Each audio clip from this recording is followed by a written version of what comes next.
दही खाना यूँ तो हमारी सेहत के लिए बहुत फ़ायदेमंद होता है क्योंकि इसमें प्रोबायोटिक्स होते हैं जो हेल्थ को कई तरह से फ़ायदा पहुंचाते हैं। लेकिन कुछ लोग ऐसे भी हैं जिन्हें दही बिल्कुल नहीं खाना चाहिए। अगर वो दही का सेवन करते हैं तो उनकी हेल्थ पे बुरा असर पड़ता है।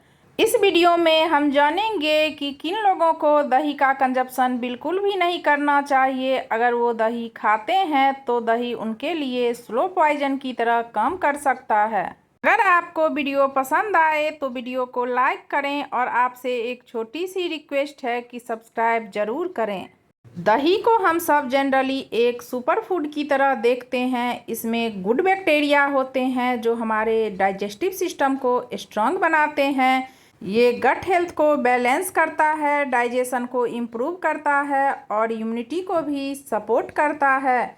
इसके अंदर कैल्शियम, प्रोटीन, विटामिन B12 और रिबोफ्लेविन जैसे इम्पोर्टेंट न्यूट्रिएंट्स होते हैं जो बोन्स, मसल्स और ओवरऑल बॉडी एनर्जी के लिए काफ़ी यूजफुल होते हैं। यानी सिंपल वर्ड्स में कहूँ तो दही एक कंप्लीट न्यूट्रिएंट्स फूड है जो बॉडी को अंदर से हेल्दी रखता है। लेकिन सबसे इंटरेस्टिंग बात दही की ये है कि कुछ लोग अगर ये हेल्दी फूड खाते हैं तो उनके लिए बेनिफिशियल होने की जगह हार्मफुल हो सकता है। अगर किसी को अर्थराइटिस है यानी जॉइंट्स में पेन, स्टिफनेस या स्वेलिंग की प्रॉब्लम रहती है तो उनके लिए दही इशू क्रिएट कर सकता है। आयुर्वेदा के अकॉर्डिंग दही की नेचर हैवी और कोल्ड होती है। अर्थराइटिस पेशेंट को अक्सर मॉर्निंग स्टिफनेस, नी पेन या फिंगर्स और जॉइंट्स में स्वेलिंग जैसी प्रॉब्लम होती है। ऐसे केसेस में दही का रेगुलर कंजप्शन कुछ लोगों में इंटरनल इन्फ्लामेशन को बढ़ा सकता है जिससे जॉइंट्स और ज़्यादा स्टिफ फील करने लगते हैं। इसलिए अगर किसी को अर्थराइटिस है तो उन्हें दही का कंजप्शन काफ़ी केयरफुली होके करना चाहिए। कुछ लोगों के लिए ये बिल्कुल सूट नहीं करता और कुछ लोग लिमिटेड क्वांटिटी में टॉलरेट कर लेते हैं। अगर आप अर्थराइटिस के पेशेंट हैं और आप दही खाते हैं तो आपके पैरों की स्वेलिंग बढ़ जाती है, दर्द ज़्यादा होने लगता है, तो आप दही को बिल्कुल अवॉइड करें। अगर आप भी अस्थमा के पेशेंट हैं या आपको ब्रीदिंग रिलेटेड इशू है तो आप दही बिल्कुल भी ना खाएं। दही का नेचर कोल्ड होता है, ये बॉडी के अंदर कफ को इंक्रीज करता है और अस्थमा पेशेंट के केस में प्रॉब्लम्स यही होती है कि उनके लंग्स ऑलरेडी सेंसिटिव होते हैं। अगर बॉडी में कफ प्रोडक्शन बढ़ जाए तो ब्रीदिंग और डिफ़िकल्ट हो सकती है। कई लोगों ने ऑब्जर्व किया होगा कि दही खाने के बाद उन्हें चेस्ट हैवीनेस, थ्रोट कंजेशन या कफ इंक्रीज फील होता है। स्पेशली रात के टाइम या कोल्ड वेदर में दही लेना अस्थमा सिम्टम्स को और ट्रिगर कर सकता है। सिंपल वर्ड्स में कहूँ तो अगर आपको ऑलरेडी ब्रीदिंग इशू है तो दही आपके लंग्स को और हैवी फील करा सकता है। जिन लोगों को एक्जिमा या स्किन रिलेटेड कोई इशू है दही उन्हें भी अवॉइड करना चाहिए।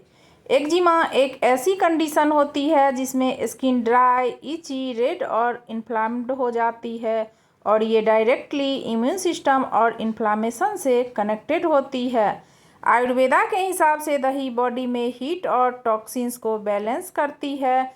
कुछ लोगों में दही का रेगुलर इंटेक स्किन इन्फ्लामेशन को बढ़ा सकता है जिससे ईचिंग और रेडनेस बढ़ सकती है। स्पेशली जब बॉडी ऑलरेडी एलर्जिक स्टेज में हो तब डेयरी प्रोडक्ट्स अवॉइड करना चाहिए। अगर आपको एसिडिटी या इंडाइजेशन की प्रॉब्लम है तो दही अवॉइड करना चाहिए। अगर आप इस कंडीशन में दही का कंजप्शन करते हैं तो गैस फॉर्मेशन, हैवीनेस और स्टमक डिस्कम्फर्ट बढ़ सकता है। सिंपल वर्ड्स में कहूँ तो दही एक सुपर न्यूट्रिशियस और बेनिफिशियल फूड है, लेकिन हर बॉडी टाइप के लिए ये सेम तरह से वर्क नहीं करता। कुछ लोगों के लिए ये हीलिंग फूड है और कुछ लोगों के लिए ये हिडन ट्रिगर बन सकता है जो उनकी हेल्थ को और बिगाड़ सकता है। सबसे इम्पोर्टेंट सवाल ये है कि अगर दही इतना पावरफुल फूड है तो फिर कौन से लोग इसे सेफली कंज्यूम कर सकते हैं। जो लोग फिजिकली एक्टिव हैं, जिम करते हैं या रेगुलर एक्सरसाइज करते हैं उनके लिए दही प्रोटीन और रिकवरी सपोर्ट प्रोवाइड करता है। जिन लोगों को कोई मेजर डाइजेस्टिव इशू नहीं है उनके लिए दही गट हेल्थ इम्प्रूव करता है और डाइजेशन को स्मूथ बनाता है। बच्चे और यंग एडल्ट्स जिनकी बॉडी नॉर्मली डेयरी प्रोडक्ट को टॉलरेट करती है उनके लिए दही कैल्शियम और ग्रोथ का अच्छा सोर्स है। ऐसे लोग जिनको बॉडी हीट या एसिडिटी का प्रॉब्लम नहीं होता और जो दही को प्रॉपर टाइमिंग के साथ लेते हैं उनके लिए भी दही बहुत ही फ़ायदेमंद है। सिंपल वर्ड्स में कहूँ तो अगर आपकी बॉडी दही को सूट करती है तो दही आपके लिए फ़ायदेमंद है और अगर सूट नहीं करती तो आप इसे बिल्कुल ना खाएं। इम्पोर्टेंट ये है कि आप अपने बॉडी सिग्नल्स को समझिए और ब्लाइंडली किसी भी फूड को आप फॉलो मत करिए। आयुर्वेदा भी यही कहता है, हर इंसान की बॉडी डिफरेंट होती है और उसकी नीड भी डिफरेंट होती है। दही को आप सुबह ब्रेकफास्ट में ले सकते हैं, दोपहर लंच में ले सकते हैं। सुबह में दही खाना सबसे ज़्यादा फायदेमंद होता है। अगर ये वीडियो आपको इन्फॉर्मेटिव लगी हो तो प्लीज़ वीडियो को लाइक करें और चैनल को ज़रूर सब्सक्राइब करें।